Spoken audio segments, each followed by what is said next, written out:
Ten. Stand by to take studio. 7, 6. Stand by camera 1, mics 1 and 2. 3, 2, 1. Take studio. Hello MCHS and welcome back to another exciting episode of MCTV. I'm your host Kyle Mader. And I'm Jacob Roy. Today on our show we have a story of women's in the skilled trades in Alberta, a look at the MAD assembly held for this year's graduating class, and an interview with Mr. Peter Nolan, who is retiring at the end of this month. But first, our top story.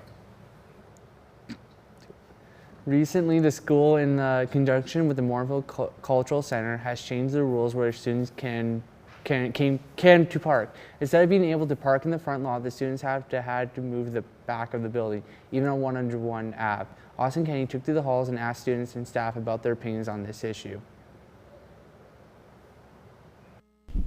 The school regulated a new policy for the parking lot here at the school. Many students don't agree with it, but I got the chance to interview a student's thought on it, the school's thought on it, and the peace officer's thought on it. Here are their thoughts. The new parking lot in our school, it's a little overcrowded.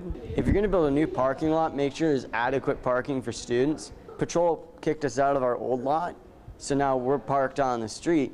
And in some cases, students are parking illegally and dangerously. Like, I don't know who to blame, the contractor, the town of Morinville, or the high school. As a driver, I don't agree with how the town handled our parking situation. One of the challenges that we've noticed over the last couple of years were some significant issues pertaining to congestion, where we have an excessively high volume of traffic coming in and out of our parking area. We had 2 collisions with large school buses with parent vehicles in our parking lot. Potential issues pertaining to property damage to personal vehicles and to student vehicles as well. I had a chance to interview the peace officer that patrols the parking lot here at the school. He said that many students that don't follow the rules regulated by the school here may face a $63 ticket. The new parking lot is to prevent more damage to vehicles. He believes that this is more of a safety matter. Frankly, we need those spots, and that cultural center ain't being used every day for that parking lot. So if you're going to kick us out of our old lot, you make sure there's better parking for us somewhere else, and enough adequate parking, overabundance of parking. And don't just slap it together and say, oh, there's your parking lot. No, you got to make sure there's enough for at least every single grade 10, 11, and 12er at the school. For MCTV News, I'm Austin Kennedy.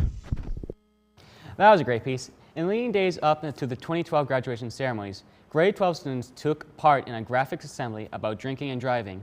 They learned the dangers and consequences of these dangerous activities. With the help of Morinville Fire and RCMP, some MCHS students were placed in a mock collision scene that was witnessed by the grades behind MCHS. Amanda Andrick went out and filmed this report. Is drinking and driving.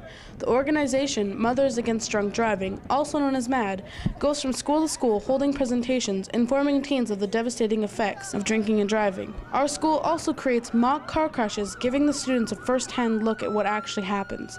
I spoke to a couple of graduates as well as a peace officer on what they thought about the presentation and on drinking and driving. First off, don't drink and drive. But other than that, drinking and driving affects more than just yourself. I heard a lot of people behind me were crying, and the lady up front, she just broke down, and the principal, so I think that was the most powerful part. It's more than just drinking and driving. It can happen to anyone, and people just got to be careful and watch what they do. It was a lot more personal because, you saw actual live tears instead of, just on videos and music videos and stuff like that, so it was a little more closer to home. Just from looking at the mock collision that was outside, just showing the effects that what goes on behind scenes, what goes on when we're actually there. And especially coming in and Mad Canada coming and presenting, I think it really hit home for a lot of people. There's a lot of tears in the audience, and it's not something we do like to see, but it happens. This is reality. Don't drink and drive. And if you are going to drink, and make sure you have a safe ride home. There's plenty of people. There's cabs. There's friends. There's family. Hopefully it helps when they're going to be getting behind the wheel, because that's our main concern. For MCTV News, I'm Amanda Hendrick.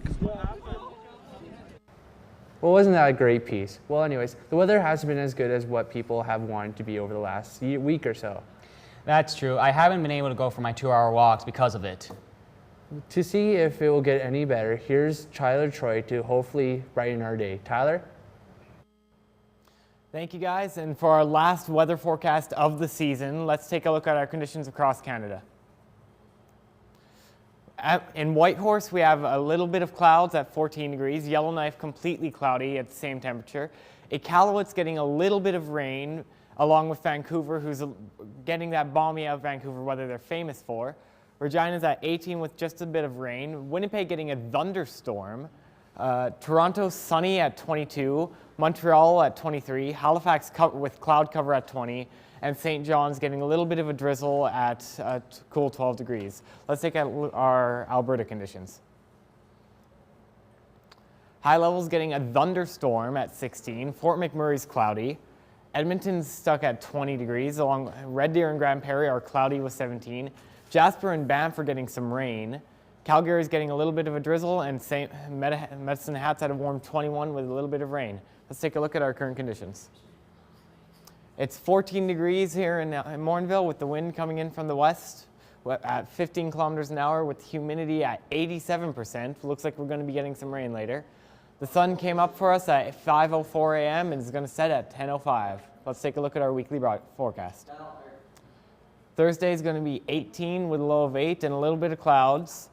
Friday is going to be 18 with getting some rain.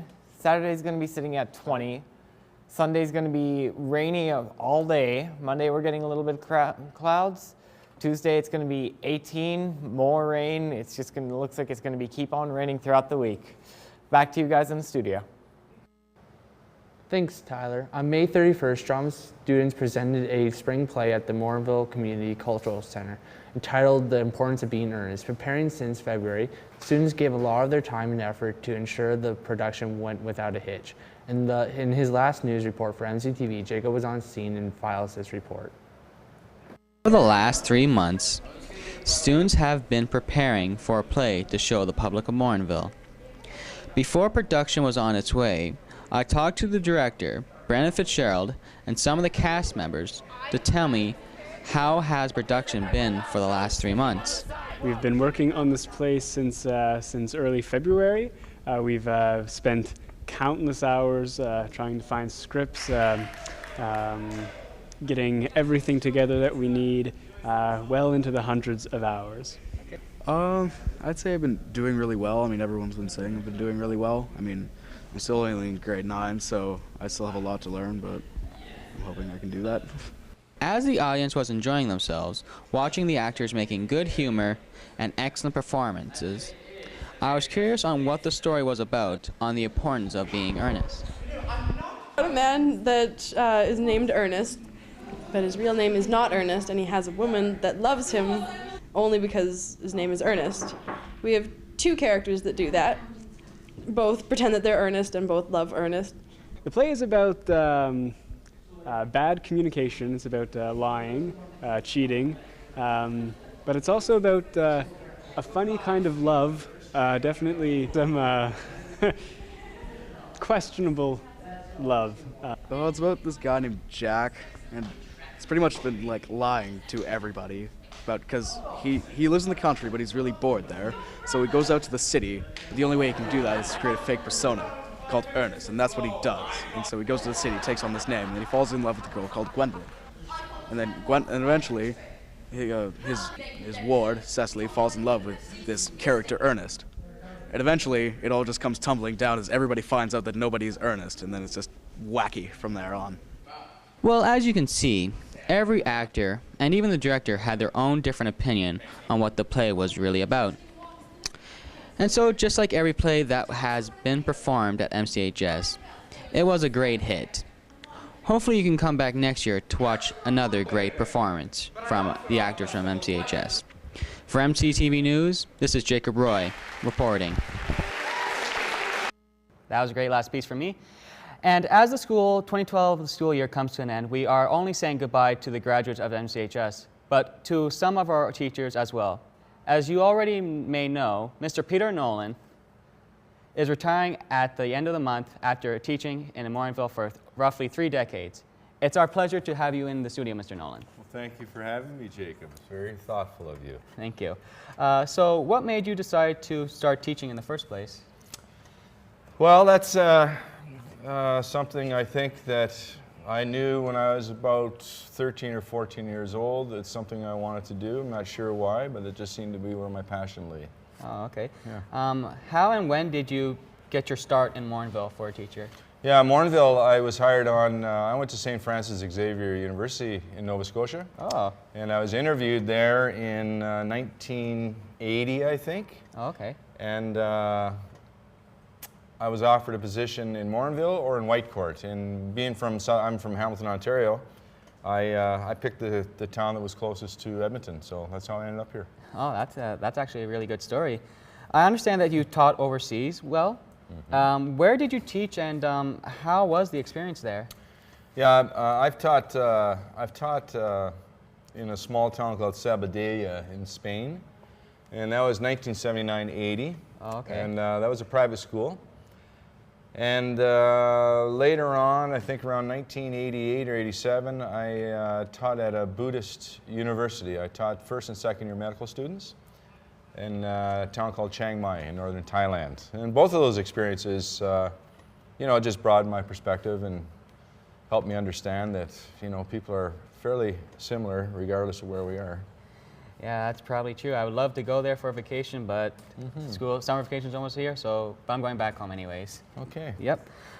Before MCHS was built, what was it like to have a high school in Primo? Well, those days, Primo was from grade 7 to grade 12, and it was a real tight-knit community. You know, we never felt any that we were short any facilities or hard done by any manner. We were just a community and worked together as best we could, so it worked fine. Yeah. Over the span of your career, what was the biggest change that you've seen in the use of this community in Morinville? I think there's a lot of energy and a lot of passion that is, you know, has been in all the young folks that I've taught over the years. I don't know that that's really changed, so I'm not really answering your question too well. I think I'm thinking what stays the same, and that's the energy and the drive and the great ideas. Willingness to step forward and take chances. I think that's part and parcel of being young. Oh, okay. And that's always enjoyable. I guess that is always enjoyable, being around students that are becoming young adults. Yeah. Are there any funny moments that you can share with our viewers at MCHS? I don't know. I'm kind of on the spot. I don't know if there's one that would stand out. I think there's a lot of situations that lend itself to humor. Yep. And I just kind of capitalize on the spot when it happens. So I don't have one, you know, that sticks out anywhere. No. I bet a bunch of them came from the drum circle when I accidentally broke one of your drums. Yeah, well. Well, we'll take a short break. As you already know, Mr. Nolan has been a driving force behind charity fundraising at MCHS. One of his biggest legacies was undoubtedly the creation of the school's drum circle. When we come back, I'll be asking Mr. Nolan more about this First 2000 News from MCTV Edmonton for Drumming for Change campaign.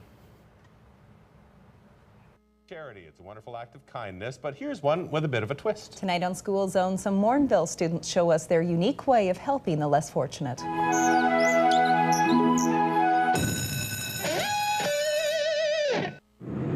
I'm Jessica Pelche. And I'm Alicia Provincial, and welcome to our school at MCHS. Here at Morinville Community High School, the students march to the beat of a different drum.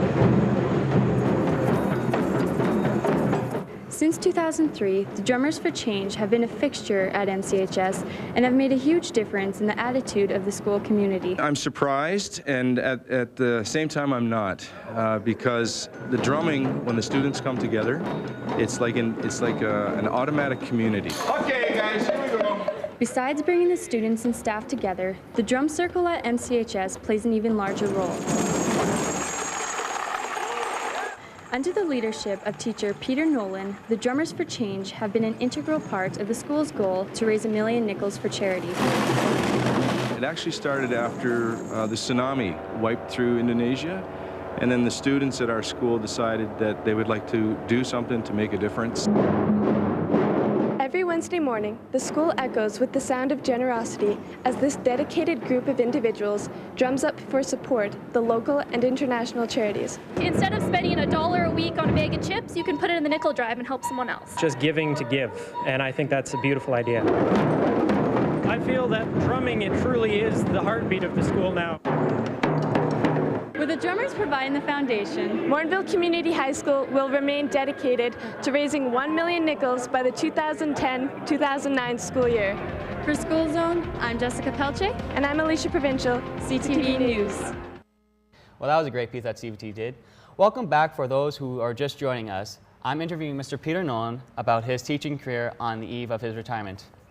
So, Mr. Nolan, after seeing that news report that CTV did, what drew you personally into starting the drum circle in the first place?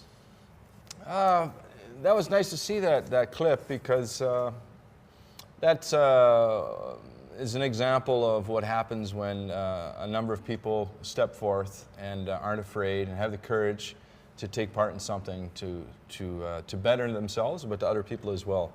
And I think our school has lots of examples of that. And it's not always on a grand scheme. It's not always, a TV crew coming in to film it. But I witness that every day here, So I think the school has a real strong foundation. Yeah. Well, at least our school has a great communication for everybody to get along, and we can get along to do that, I guess. Yeah, yeah. What do you enjoy the most about the drum circle? Well, that drumming it almost has a voice and a life of its own, Jacob.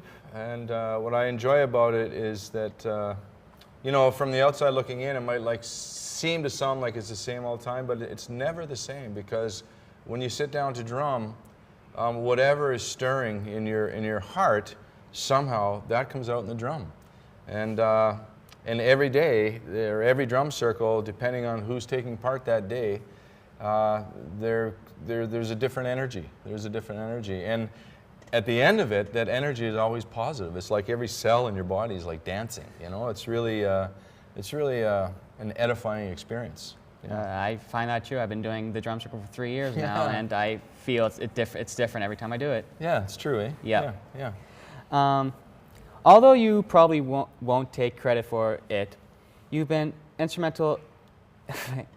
You've done a lot of great things for MCHS, for all the charities you've done. Thank you. Yeah. Yep.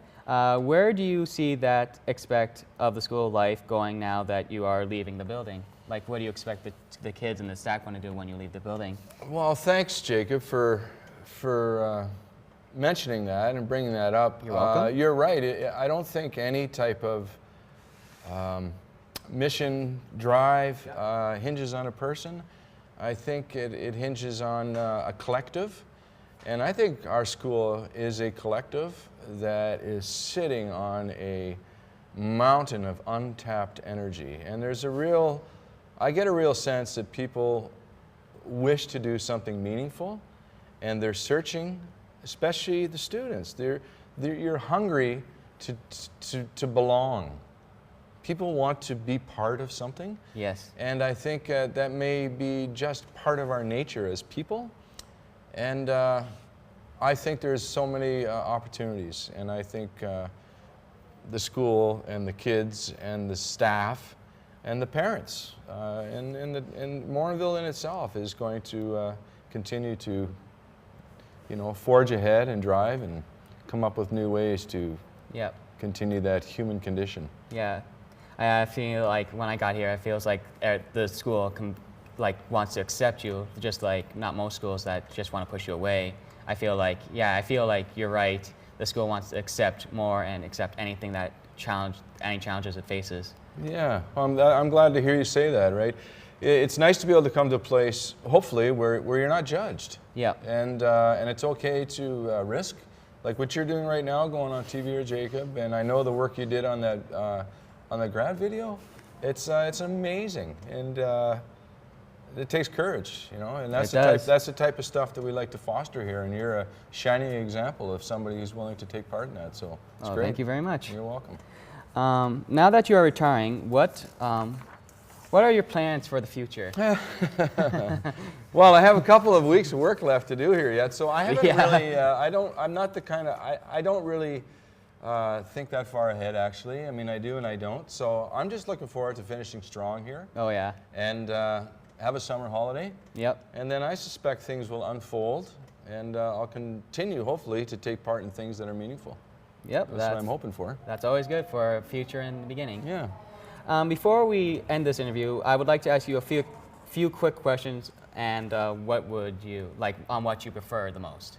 Like they're just quick 10 questions on what you prefer here and there. Okay. Okay. Sure. Yeah. Okay. First one: short or long hair? Oh, definitely short hair. Even though you have long hair. Italian sausages or Permel bacon? Oh, tough one, man. I'd have to go with the Permel bacon. Really? Oh yeah. Oh yeah. Oh yeah. I've heard that you taught English and math. Well, I know you teach math, but what do you prefer, teaching English or math? I'm just happy to teach. I don't really have a preference. That's a good answer to hear. Thank you. Yeah. Neil Young or Muddy Waters? Ooh. How are you supposed to choose between those two guys, Jacob? I don't know. Man, I'm taking both of them. That's it. I'm taking both. I'm breaking the rules. Okay. Boxers or briefs? Oh, I don't know. Boxers, I guess. Blame the guy that's striking the gap. Yeah. So, baseball, hockey, or football? Oh, I'm a great baseball lover. Oh, that's good. Spain or Thailand? Well, again, hard to say. Okay. First or last block prep? Both. At the same day. Oh, well, that would be good for anybody. Yeah. Onions or sauerkrauts? Onions, onions, baby. And your final question is MCHS or John Paul II? Oh, MCHS. Hands down. Hands down. I think that's every student's wish to hear from you. Well, it's been an honor to have you on the show today, Mr. Nolan. And thanks for having me, Jacob. That was great you guys thought of bringing me in. This is quite an operation. Those people that don't know what's going on, you should take a trip down the studio. It's quite an operation going here. Yep. Oh, great work. Yep, that's what we're doing next year. A bunch of new students are coming in and to show them what we do back here for television. Perfect. Okay. Good. Thanks, Jacob. You're welcome, sir. Well, since our prompters are down, I have to do everything by print. Everything's broken now. This is just great. Okay. So, this isn't good. Oh, there we go. Well, since 1999, since 1999, we are at Skills Canada. Women have been in the trades for many decades, and we have Amanda Erdricks and Dakota Fleming go and do this piece about women in the trades. Now let's take a look at this piece, shall we? 10th, Amanda Erdricks and I were granted with the wonderful opportunity to attend Skills Canada. There we took a look at women in the trades and got their perspectives on a few things. I think my favorite part about what I do is you start off with something really ugly. Usually that's a new landscape, maybe a new building just being constructed. Usually it's just the site is totally a disaster. You clean up and you build it and everything goes in and it's just the most beautiful creation you could ever imagine. When you walk into a house and you see the before and then you walk out of it and you see the after, it's 100% better, and that's my favorite part. There are a lot of stereotypes about women in the trades, so we got the opinions of some of the women and how they feel about these accusations. That men think they are the only ones that can do in the trades isn't fair. I always say that women have to work smarter, not harder. So there's a lot of ways that you don't have to muscle your way into doing a job, as long as you step back, think about it, and look for a better way. people go, oh, you know, really male dominated. And I guess it was male dominated, but I was never unaccepted in the trade. From my experience in the trade, I've never felt it. Like, they never think you can't do it. There's actually quite a few women in the trades now. I work at Suncor up in Fort McMurray. And there's starting to be a lot more of us, and it's a really good job for women to get into.